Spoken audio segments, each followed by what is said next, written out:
Hi అండి. అందరూ ఎలా ఉన్నారు? నేనైతే ఒక ఎగ్జామ్‌కి అప్లై చేయడం కోసం ఇలాగ నా సర్టిఫికేట్స్ అన్నిటిని జిరాక్స్ తీసి అవి హార్డ్ కాపీస్ మీద సెల్ఫ్ అటెస్టేషన్ మన ఓన్ సైన్ చేసేసి ఎన్వలప్‌లో పేస్ట్ చేసి మనం కావాల్సిన అడ్రస్‌కి పంపించాలి. పోస్ట్ ఆఫీస్‌లో పంపిస్తున్నాను స్పీడ్ పోస్ట్ ద్వారా.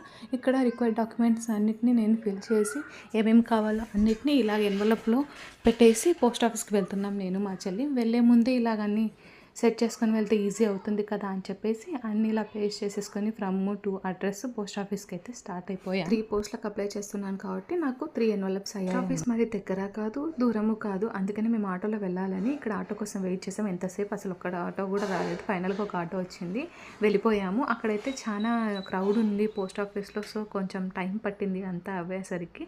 సర్లే అని అయిపోయిన తర్వాత ఇంటికి వచ్చేటప్పుడు ఇక్కడ మాకు అప్సరా బాదం మిల్క్ అనేసి కొత్తగా పెట్టారు. ఇది ఫేమస్ కదా, చాలా ట్రెండ్ అయింది యూట్యూబ్లో. అది టేస్ట్ చేసాం, పర్లేదు బాగానే ఉంది.